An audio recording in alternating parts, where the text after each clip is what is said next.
Okay, so here's some of the chord ideas from this cool Steve Swallow tune, Wrong Together.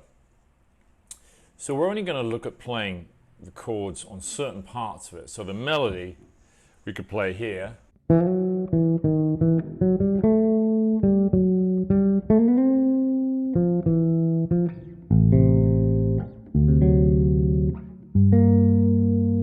That would be my first point. It kind of has more impact like that. So that A minor D7 on bar 4, the melody note is C, and then, so I keep the C in the D7, so the voicing is A and C, just a minor 10th, and then simple D7, voiced root 7, 3, and then the G minor 9, just another minor 10th. If you want to embellish it further, I wouldn't add the 5th, but what you could do, it's a bigger stretch, is this. And that's a sort of another shell voicing, root 9, G, the A and 9th above, and then the B flat a half step above. I bar that with my first. It's kind of pretty, so check that out. A minor, D7,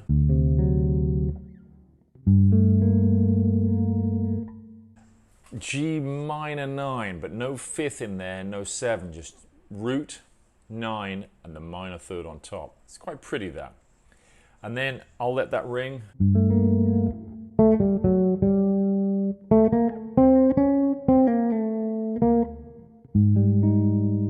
And the next point I play a chord is on that A flat major. And I, again, another shell voicing, root, major 7, the 5th, because it's the melody on the top. Pretty. And then the G7 altered is problematic. You could do a G7 sharp 9, which is actually quite cool, and then into that C minor. But I thought the cooler thing was to go A flat major 7, and then as the E flat on top sustains through this G7, let's play an inversion of the G7, and we go 3rd, B, to G, and the E flat on top.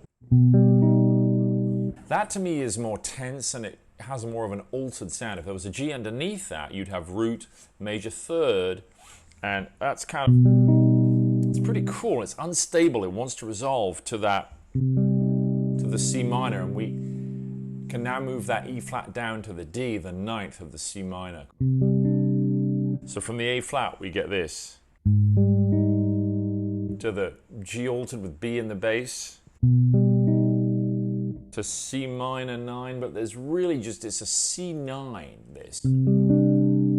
But it's really root, 5th and 9, no 3rd, right? It's just like a shell voicing, right? That's the easiest way for us to play. We could play C minor here. We could go like this, A flat major, that G altered with the B in the bass, and then this. It's tough to get that one. You see, I'm playing the 9th with my pinky, and then the 7, the flat 7 with my 3rd, and then the root with my 1st. So I'm playing C, B flat, and D on top. But it's rough to reach, so I go.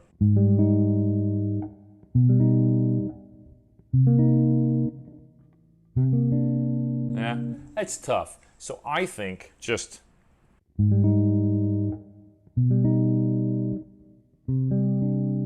it's quite sweet, that voicing of, it's just two, it's a pair of 5ths, isn't it? That's C minor 9, but no 3rd, right? And then that goes, right?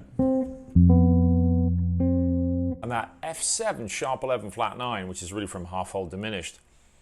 See what I do? I just go, I sustain the F on the 13th fret, and I play the sharp 11. Notice I was letting the F sustain through those 2 beats, right? So it goes C minor, like that. I'm not even worrying about putting the 3rd in there. I feel it just doesn't need it there. So from the A flat again, 3, 4.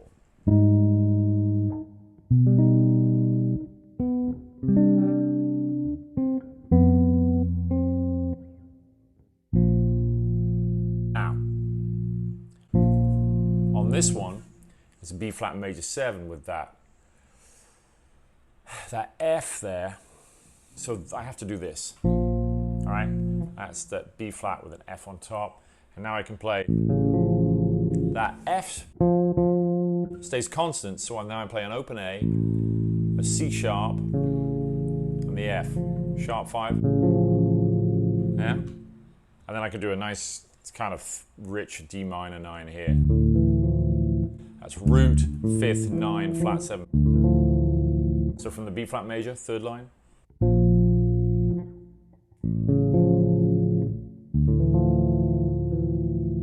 It's quite nice, yeah.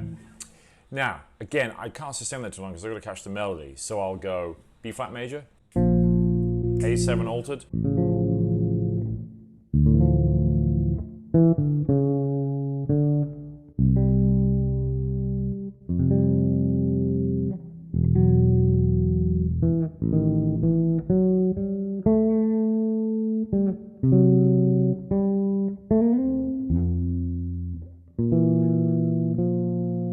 and then now I'll get onto that.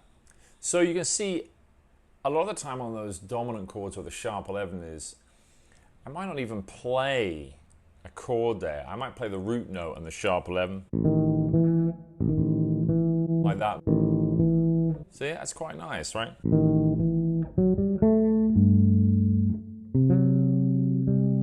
And there I put the C, that's line 4, right? G minor, 9.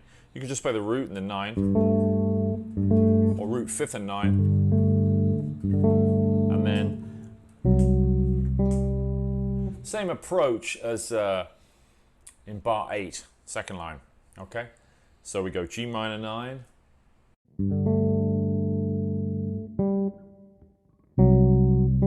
And that's that C7 sharp 11. I'm just playing C with the F sharp up to the 5th. And notice I let the C ring for the full 2 beats. See how it's ringing all the way through?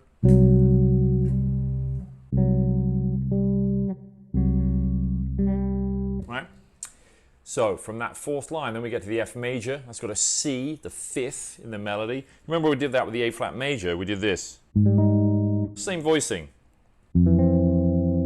Root, major 7, 5th, right? It's in the melody. And then from here, there we go again. Look, root, like we did with the C7 sharp 11. Same with the B flat. Right? You want to muddy it up, you know? So we just go. It's pretty. So F major 7. And now here's the coolest thing: the A7 flat 13. We could do this. It's kind of neat, this. So we'll go.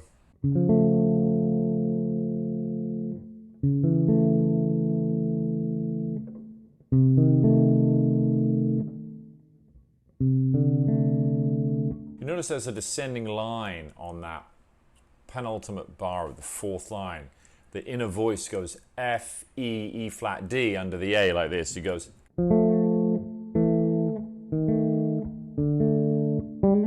Right? So what I do here is I go C sharp, right? The F is the flat 13, which is in the chord, and then the A is the root, right? Then I lower that voice, the F to an E. That's C sharp E A. And then it goes to a D7 flat 9, so I move down to a C, the E flat, that inner voice, and the A on top is a 5th of the D chord, right? Sounds nice, right? Right? To the D, C, D, A. So you get this. This is A7 flat 13, D7 flat 9, bar 3 of line 4. 3 and 4 and. Right, so you get.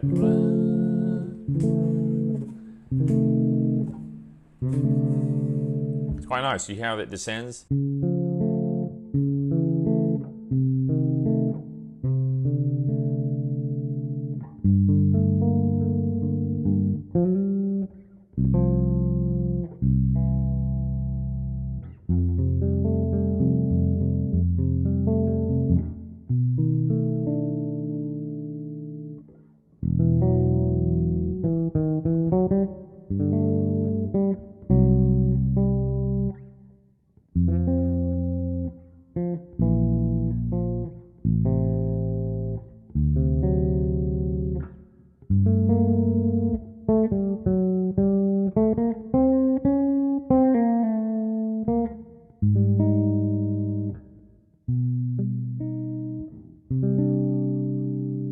and then that little idea here with the, so we can do that.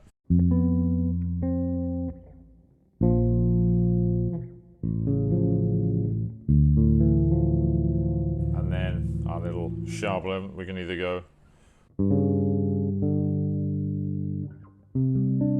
yeah. So all of these kind of ideas, we're kind of picking and choosing our battles a little bit. Third line, you know, that B flat major.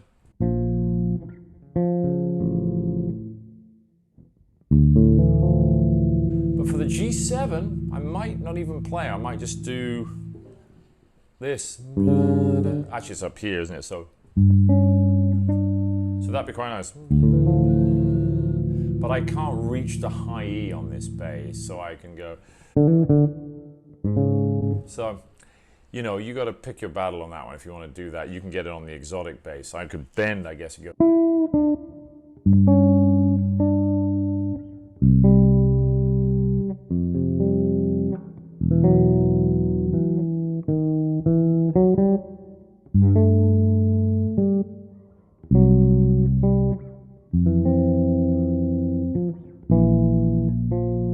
And then this one was kind of cool.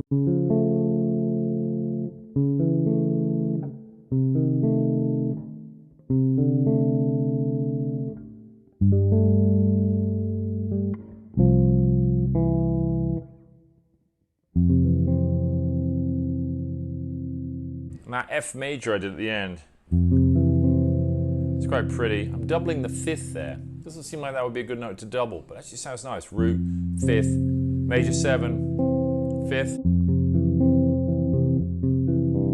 Sometimes that can be quite effective, doubling a note. Not always, but that's quite nice. So root, fifth, major 7, fifth.